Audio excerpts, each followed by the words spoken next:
और आज की एक और सबसे बड़ी खबर है, जहां यूक्रेन को सैन्य मदद देगा नेटो।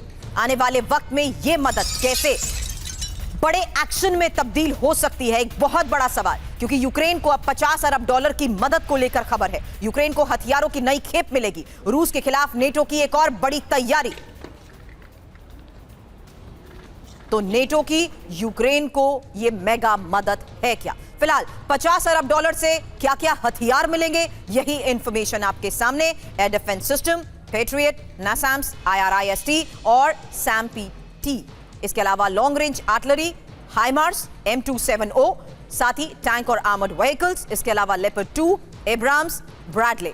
गोला और बारूद को लेकर खबर यह कि artillery shell, anti tank missile, anti air missile भी इसमें शामिल है। और इस मदद के जरिए रूस को नेटो का यह संदेश, जहां नेटो यूक्रेन की मदद करता रहेगा और रूस के खिलाफ ताकत झोंकी जाएगी। हालांकि यूक्रेन पर रूस की जीत स्वीकार नहीं। युद्ध के लंबा खिंचने का असर रूस पर पड़ेगा। एक तरफ रूस यूक्रेन में वार्ता की बात, वहीं दूसरी तरफ रूस यूक्रेन पर शिकंजा कस रहा है, क्योंकि पुतिन ने एक बड़ी रणनीतिक चाल चली है और रूस बेर्डियांस्क और मारियोपोल बंदरगाहों को खोलने की कोशिश में जुटा है। हालांकि रूस इन बंदरगाहों से व्यापार शुरू करने की कोशिश कर रहा है।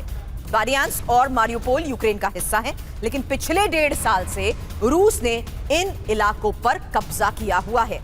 अब अगर रूस बेर्डियांस्क और मारियोपोल के बंदरगाहों से व्यापार शुरू करता है, तो इसका मैसेज जाएगा कि यूक्रेन के ये 2 शहर रूस का हिस्सा बन गए। हालांकि यूक्रेन रूस के इस कदम का विरोध कर रहा है। तो यूक्रेन के खिलाफ पुतिन की यह रणनीतिक चाल, जहां बेर्डियांस्क और मारियोपोल ही क्यों ये अहम है, ये समझिए। दक्षिण पूर्व में अज़ोव सागर के किनारे बसे वो शहर, और दोनों शहरों को सैन्य और आर्थिक और रणनीतिक महत्व है। इसके अलावा रूस को क्रीमिया डोनबास के बीच कॉरिडोर मिलता है। यहीं से रूस के काला सागर बेड़े को सीधी मदद। हालांकि मारियोपोल का सैन्य महत्व भी है, जहां अज़ोव रेजिमेंट का ये गढ़ है और औद्योगिक शहर का बड़ा बंदरगाह। इसके अलावा बेर्डियांस्क का सैन्य महत्व, जहां नौसैनिक बेस और सप्लाई रूट, अनाज और तेल निर्यात का ये महत्वपूर्ण रास्ता है। अब यूक्रेन का सियासी समीकरण बदल सकता है। आज एक और बहुत बड़ी खबर सामने आई है, जहां यूक्रेन के पूर्व जनरल वालेरी ज़ालुझनी एक्टिव हो चुके हैं और सियासी दौड़ में शामिल होना चाहते हैं वालेरी ज़ालुझनी। फिलहाल द गार्जियन के हवाले से क्या बड़ी खबर है और इनके एक्टिव होने का मतलब क्या है, क्योंकि आपको बता दें, पूर्व जनरल वालेरी ज़ालुझनी को 2023 में ज़ेलेंस्की ने बर्खास्त कर दिया था और लंदन भेज दिया था। फिलहाल ज़ालुझनी लंदन में यूक्रेन के राजदूत हैं और लंबे समय से ये कयास भी लगाए जा रहे हैं कि ज़ेलेंस्की के बाद ज़ालुझनी ही सत्ता संभालेंगे।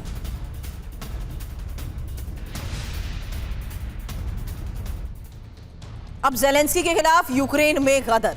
खबर इस लिहाज से समझिए, जहां ज़ेलेंस्की पर फिलहाल क्या आरोप है। असंवैधानिक तौर पर सत्ता में काबिज और ज़ेलेंस्की चुनाव नहीं करवा रहे हैं, युद्ध के बहाने भ्रष्टाचार कर रहे हैं, सीज फायर के लिए गंभीर नहीं है, सत्ता हथियाने के लिए तिकड़म लगा रहे हैं। अब क्या ट्रंप ज़ेलेंस्की का तख्ता पलट करेंगे? ऐसे में एक और बहुत बड़ा सवाल, क्योंकि अमेरिका ट्रंप की नीतियों से खुश नहीं है। गुपचुप तरीके से ही अमेरिका मिशन में भी जुटा है और शांति समझौते में ज़ेलेंस्की सबसे बड़ी बाधा भी है। ऐसे में एक और तीसरा बड़ा सवाल, ज़ेलेंस्की के बदले कौन?